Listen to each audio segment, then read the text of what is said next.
See. That's right. If you're not over here in Marysville, where the fuck you at? But you need to be showing in the background the homeless guy smoking crack. Where the fuck you at?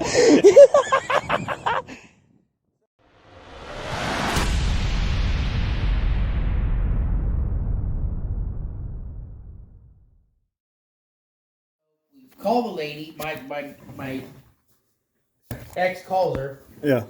Tells her, hey, the car's still for sale, blah, blah, blah, blah, blah. We'll be down there tonight. She goes, you realize where the car's at, right? And she goes, yeah. She goes, yeah, we know where. She goes, no, do you realize it's down here by Harris Ranch, like 3 hours away? I said, okay. So we hop in her car. She's got an old T-Bird. We hop in her car, haul ass down to Kalinga. Right there, right off of Harris Ranch. Right there where Harris Ranch, where you see all the cows on the 5. Mm-hmm. You go take 33 south to Kalinga. Little bitty town, little, one-horse town. We go there, and the car's sitting right out front. I look at it, dude, straightest car I've ever seen. Straight as a pin. She bought it brand new at Kalinga Chevrolet. Wow. In 1971. And that thing only had 42,000 miles on the clock. That's it. Fuck. And it was a straight six. What'd the body look like? The body was straight green. Really? It was that mint, that light metallic mint green. But what had her grandson done?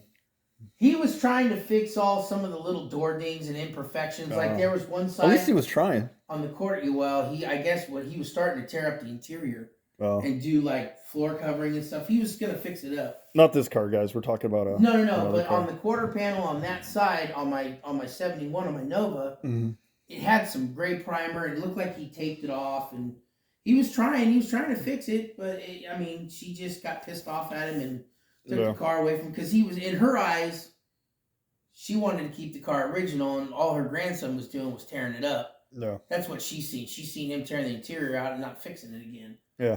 So to punish him, she sold it to me. And I went down there, and the car ran. I couldn't believe it. I could not freaking believe it. It was on the second set of tires of its life.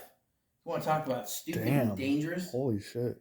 So we go, and we give her the money. We do the deal. I get the pink slip. I got the original pink slip. It sucked because I didn't want to turn it in, dude. It was the original pink slip from 1971. She owned it for all them years. From 1971 to 2000. I want to say 2000. Yeah, it was right after my mother died. 2001. Yeah. So I'm driving it home. So we get over there, and I make sure turn signals, this, that, headlights. And my old lady, she's in front of me, blah, blah, blah. So we head up the freeway. We're going up. And this thing is like, it's driving a rickety boat, dude.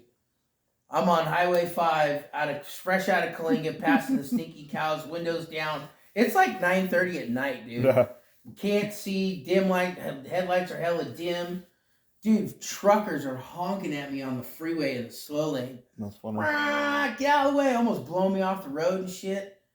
And so we drive from Kalinga all the way, we get into Tracy. And I stopped to get gas.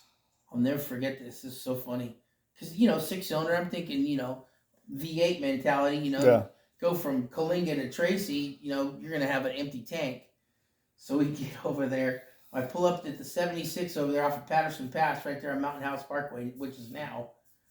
Go pull in there, fill up gas. I put 2 gallons in it, splashes back. It's all over my pants. Holy shit. All over my feet, everything else. I was pissed off. Put the cap back on. Go back in the car, and I look at the pump, and it says 2.356 gallons. And I'm like, you got to be shitting me. This thing only burned like 3 or 4 gallons of gas. That's crazy. Up here. That's crazy. That little 6-cylinder is getting it, and with a power glide. I was only going averaging 55 miles an hour because you can't. No. I was scared those tires. Dude, the thing's wandering all over the road. The suspension was all hammered. It was well rotted and well used. But it was crazy. It only had 40,000 miles on it. And I remember it had the original dog dish caps on it, and I took them off. That was the stupidest thing I ever done. Yeah, we all do that. I took those off. We've all done that. The factory rims, the factory dog dish caps. I took them off, and back then, dude, I was like, well, to this day, still, like these. I had a set of Pro Stars. They're like those are drag lights, but I had Pro Stars at the time from the old car, so I immediately took the Pro Stars off. They were already off. The next day I woke up. It was a Friday. Drove the car to work. Came back and got off work. Went to my dad's house immediately and changed the rims and tires. All it was, I drove it around for like 2 months with a straight six, a Power Glide, and my Pro Stars on it. I swear to God, that car, I had so many people wanting to buy that car, it was ridiculous. I had a Walnut Creek, I drove it to Walnut Creek and let it sit on a side street. And it sat there at the Ford dealership. I was visiting a friend or something like that at the Ford dealer. He worked there at the time. And I sat there, and I come out. I was only inside there, and you had to pump quarters into the fucking, had to pump quarters into the meter so they wouldn't give you a ticket. The meter Nazis would come around and give you a ticket. So we'd sit there, and I'd go back out there. So the third time I come back out there from visiting him, I put another 50 cents in it or whatnot. There's a note on the windshield wiper. And it was a Walnut Creek cop. He said, hey, are you interested in selling this car? I'll give you name your number and I'll give you whatever. And he left his phone number on the bottom. And so I called him and I said, hey, what's up? And he goes, hey, are you the dude with the Nova, the green Nova with the Pro Stars? I said, yeah. He goes, so what's it going to take to get that car from you? And I said, bro, I just bought this car like 3 days ago. I don't want to sell it. And he goes, that was 2 weeks. Now my story's getting all fucked up. That was 2 weeks after I had it. I parked it over there. And I said, no, man, I just bought this car. I've had it for less than a month. And he goes, well, if you ever want to sell it, he goes, I'll give you up to 10 grand cash. And I'm going, are you kidding, dude, this whole thing? He goes, I didn't even pay $1,500 for it. He goes, that car's straight as a pin. He goes, I've never seen a Nova that straight. He goes, that thing is absolutely immaculate. It's never been a wreck, never was nothing. She bumped into a row full of shopping carts at the food store somewhere downtown in Kalinga. I think that's what happens to every single 68 Charger right there. Yeah. Every single one, including my buddies. Yeah. And my buddy did it too. In a grocery store, he caved in his... Yeah, that's what she did. It was on the passenger side. She caved in the bumper a little bit. And I remember it was kind of tweaked, and my buddy, he goes, I'll just put another bumper. I said, man, just leave it. It gives it character. Just leave it alone. And I remember me and my buddy Alex, may he rest in pieces. I miss that dude every day. That was another road dog. I miss him a lot. He died in 2012. He was the longest person in human history to live with a double lung transplant in the world. Wow. He had it done, the surgery was done in 2002, and he lived until 2012. So 10 years. With a double lung transplant and all the material, all the rejection medication and everything. He went to UCSF. He was all over. Anyway, that's another story for another time. That guy was wild, but he was with me. We became fast friends from slot car racing, and he's the one that helped me. We had two of my cars, my red Nova, my green Nova, and we took all the parts, all the speed parts and all the hot motor and parts off the red one and put it on my green one. All the suspension off the 68, everything, the whole thing. Bushings, everything, all the badass shit on that, and swapped it on the 71 and drove it around for a long time. Leaf spring, had the badass leaf springs, a 10 bolt with a 410 posi in it. That car was pretty killer. Then I did some stupid shit with that thing. I put some pro stock pro mod wing on it. It looked dumb. I wish I had never done that. I made an ass of myself on that one. It was a wing off a 69 Nova, Pro Mod Nova. Some guy named Joey, what was his name? He lives up in Redding now. He's from San Jose. He sold me the wing for like $200. I put it on there, and it was just like, it looked so stupid. And then I had a big giant, I remember when the hardwood hoods came out, the Cal Inductions, the tall ones, the 6-inch, everybody called it the ski jump. And I put it on my Nova. And he goes, are we going to ride on a ski slope? I said, shut up, you guys. So I had that deck lid, a back deck lid, the pro stock wing with the ski jump, and the car, looking like Mr. Hyde monster truck status, Yeah. all stink bug out. And that thing, man, that thing was such a joke. You never really realize it because you think you're the epitome of cool. Yeah. But really, you look just like some dipshit running around like a moron. All the real race guys are looking at you going, really, dude? Are you serious? You look like an idiot. So... You got to live through it, though. You do. But I had fun with it, dude. I had a lot of fun with it. That car... We used to go to this place called Howie's Hoagies, and we'd just go sit there. And on any given Friday night, we'd have probably 250 cars. Wow. And on any given Friday night. And that was the... Hanging out at Howie's Hoagies in Pleasant Hill, that was the who's who of who was the big man on campus, who had the baddest car of all the... I mean, because we had dudes coming as far as Fairfield, Vallejo... One dude from Sacramento. They had a group of Mustang guys, Fox body guys that were fast as hell before the LS, the world took over. Yeah. Bullshit, where guys actually built fast 302 motors, fuel injected 302s. And they were called the Stang Boys. They're out of Vacaville. They had some badass cars. They were fast too. And then you had our group, the Misfits. We call ourselves the Misfits because we were just all... Dude, that's what I've been thinking about calling the... That's what we were. That's what I think... You know how everyone, has a name for their subscribers or whatever? Yeah.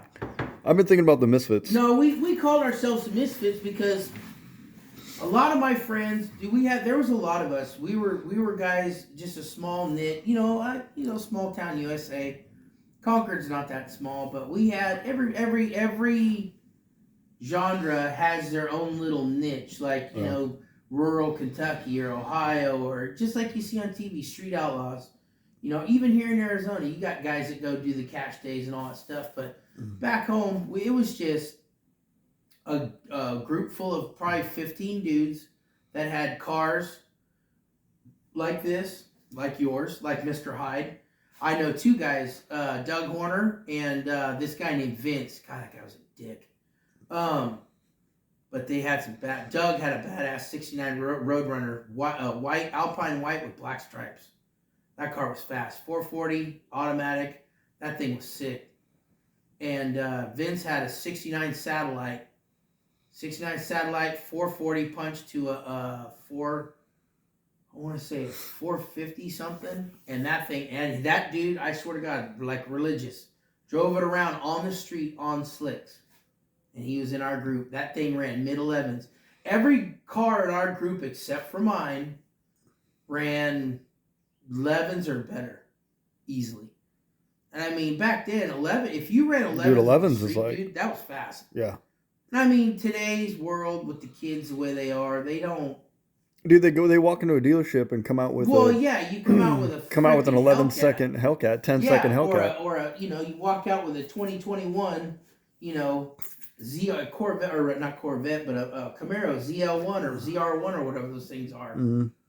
Yeah, back then you had to build your shit. You had to sit there, you had the Bible, we were talking on the lives. The PAW catalog. You ordered all your stuff from Southern California. Mm-hmm. And then we had our PAW was, Morgan's Speed Marine. A lot of people, if they've ever visited Northern California, they'll know Morgan, Morgan's Flying Machine. It was a very famous boat back in the day. Very, very, very super famous boat. And him and Eddie Hill used to go back and forth. Eddie Hill is the actual drag racer, and NHRA used to race drag boats too.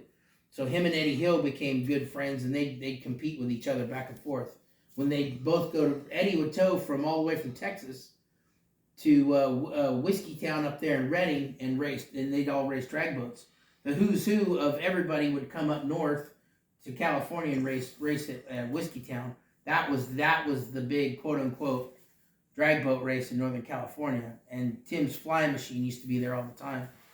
And he set some records up there. Now God, man, all these people I'm mentioning, it's so sad, dude. I'm older now. I mean, we're both in the same age group, but dude, I'm just realizing everybody I'm mentioning now is either they don't drive or they don't do anything or they're dead. or passed away, I should say. I shouldn't say dead, but they're passed away. And it's like, you know, it's like the turn of the page or the falling of the empire or whatever. You know, it's hard. It's a hard pill to swallow when you see things that you used to grow up as a kid. You know, all the hot rods, and I mean, dude, we had on any given Saturday night back in the late '80s, man, on Clayton Road, we had anywhere from, you know, 500 to 1,000 cars cruising Clayton Road every Saturday night. Yeah, it was crazy, and then everybody knows. If anybody knows about Northern California, if you ever been to Northern California in the '80s, you know about cruising the Main, Walnut Creek, South Main Street, North Main Street, Walnut Creek, downtown.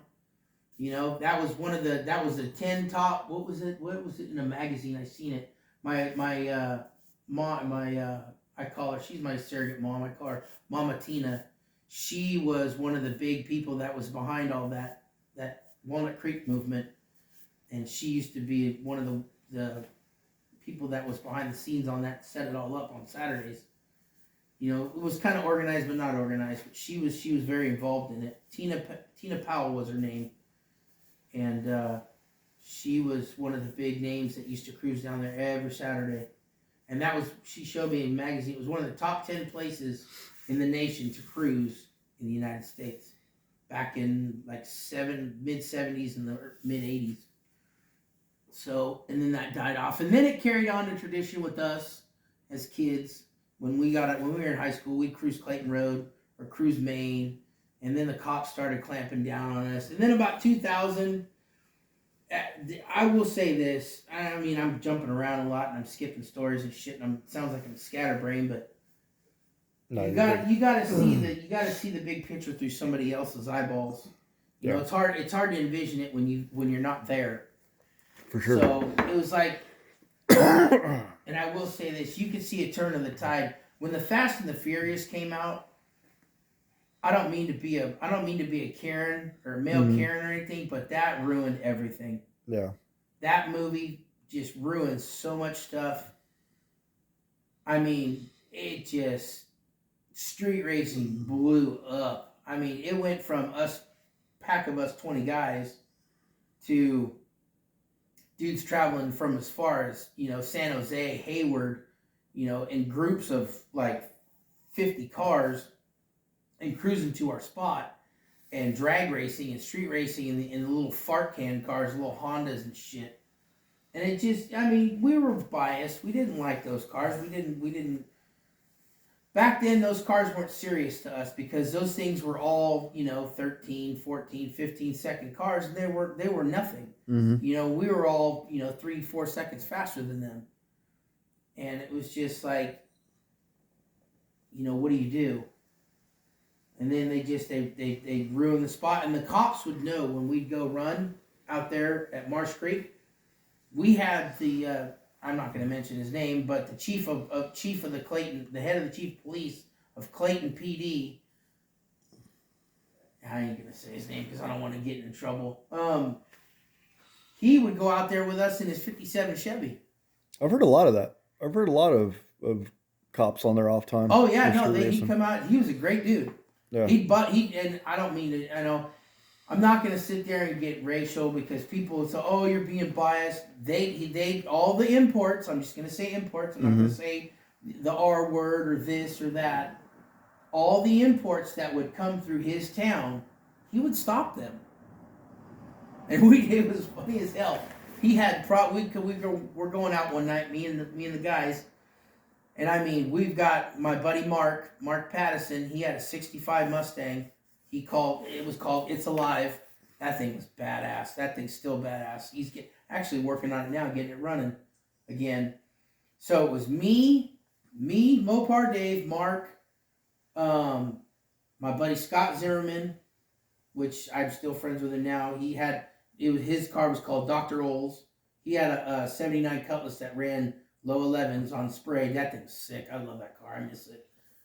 And then there was probably about 2 other guys that were following us, and we all go out there, and Pete, oh shit, I said his name, fuck it, whatever. They're not going to know. Anyway, Pete, him and his partner had about 20 imports pulled over on the side of the road, on the main road in Clayton Road, all issuing them tickets. Here we come, be bopping down the main road. These loud ass cars. And he just goes like this. Have a good one. We take off. We go out there. He shows up later in the squad car. He goes, what, you guys can't wait for me to have fun? He goes, you could have waited another hour and a half. He goes, I was writing tickets. And I go, yeah, I see that. You're kind of a busy guy. He goes, and I'll say it. I just say it word for word. He goes, fucking little assholes coming through my town, causing all that trouble, and Buzz B can fucking mufflers. And I'm just like, hey man, you can't be doing that kind of stuff. You got to be politically correct. Ah, fuck them. I'm like, okay. That's funny. That's enough conversation about that. That's awesome. So he'd come out there. He'd have fun, dude. We all had fun, man. I mean, you experienced it in your GTO. Yeah. You know, you had your out here though. The car scene out here. The car scene out here, dude, is sick.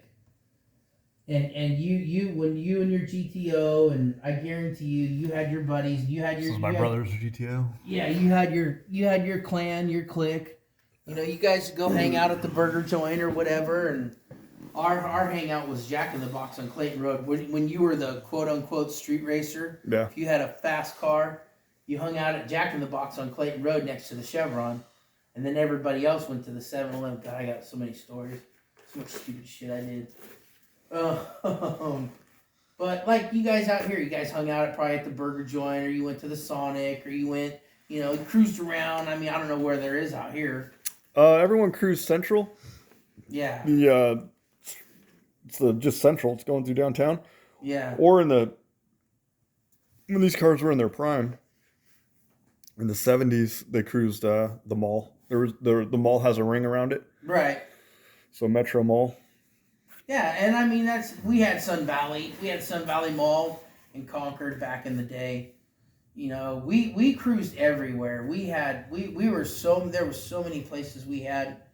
I mean, if Clayton Road was a big one in Concord. That Clayton Road went from downtown all the way out into the sticks, into the walnut orchards back in the day. And I mean, we cruised that whole thing. And then when the Concord police would shut that down, we'd go to Walnut Creek, get on Treat Boulevard, head all the way downtown Walnut Creek, catch North Main, and go in. And then when the Walnut Creek cops got tired of that, take off from Walnut Creek, we'd go over there to Pleasant Hill and cruise Contra Costa Boulevard. And then we'd get kicked out of there and go to Martinez and then start back all over again. And we'd cruise around the mall. It was a different time back then, dude. It was a way different time. Yeah. It was not like it is today with kids. Kids today are just, I don't know, it's different. If you don't, I feel, and I swear I sound like an old man, I feel if you don't sit there and you don't swing donuts in the parking lot, exactly, you're just some old relic that just needs to go sit in the corner and die. And it's like, I think that movement is about over because people, even the kids, are getting tired of that shit. Yeah. I mean, I'm not saying the car scene's dead. It'll never be dead. There's it's just different.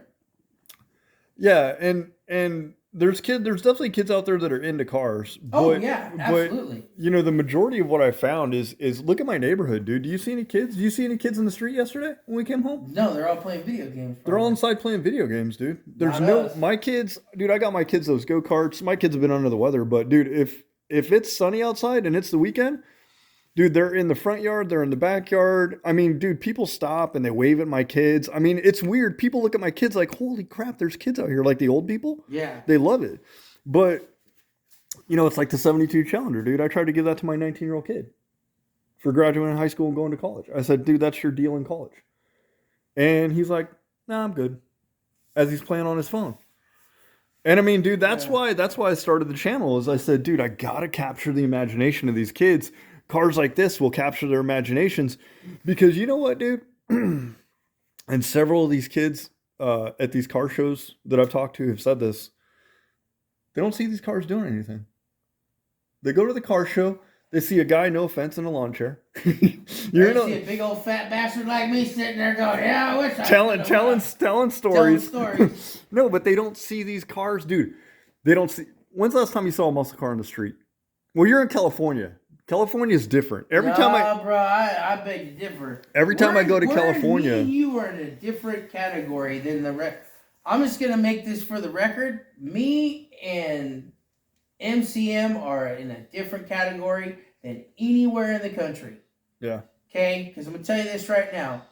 Me and Ruben can go anywhere.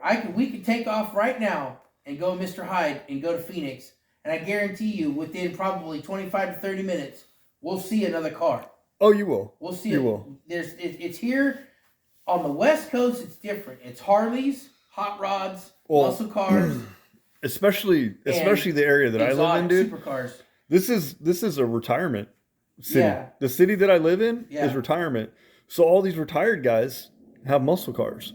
Yeah. Like that black Cuda that was in the live that I did the other day, dude. I see that black Cuda. It's a 73 440 black Cuda, immaculate. I see that guy everywhere. Yeah. And then Desert Mopars, the YouTube channel, they're like 10 miles away. Yeah. They were in an O'Reilly parking lot or grocery store or something, and they have that black Cuda on their channel. There's a ton of muscle cars driving around, yeah. But when I get back to what but I'm my saying kids, the kids don't see them doing anything cool.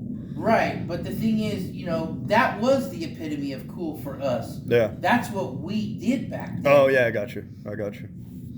Our cool is different than everybody else's cool. Our cool To the kids now, it's C8 Corvette.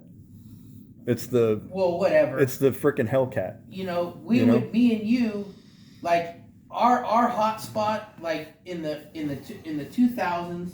I want to say in the mid 2000s when I had my Nova and I converted to Mopar in 2004. No, when was it? Yeah, 2005. I bought my first Duster. My 70. It was black. We tore it apart. I bought it for $1,100, and I turned it into a tube chassis car. Biggest mistake I ever made. And I made it, and it looked similar to this, but it was black, and it was on the ground, and it was miserable. It was loud. Everything creaked and rattled. There was no full frame. There was no frame. It was just the tube. The front was connected to the back. And I mean, it looked like a jungle gym in there, dude. It was horrible to get in and out of. No. It had a big X bar on it. It was certified to go 6.0. 6 seconds. And I can just remember driving, getting pulled over by the police, getting hassled all the time. I just got tired of it. And I mean, that was a junkyard 440 with pistons way in the deck, below the deck. 2 Ford F-250 turbos that were used. I had them rebuilt. Cost me $500 to get both of them rebuilt. And I remember slapping them both on there. We made all the tubing for it and everything, and put it in the car, and then drove it. It was annoying. We had the awesome AJE front suspension, and then he did a custom 8 3/4 in the rear, kind of like this, just like this. Basically, this is my black Duster, but a different color, and it's actually a lot better. But the roll cage was different on my car. The cage didn't sit so far back like that. A lot of this is different. I do a couple things different on this. Make the cage where it's, we were all into making hiding the cage with the A-pillar. You wanted to maximize as much space as you could. Yeah, for sure. This is kind of like an old school cage. It's kind of tight. I mean, I could rebuild it and cut the halo bars off and scoot them more closer towards the front and make it roomier. I don't know. I'm not going to touch it right now. I'm just going to leave it alone and drive it. I don't need to be messing with it. So. Cool beans, man. Cool beans. Yeah.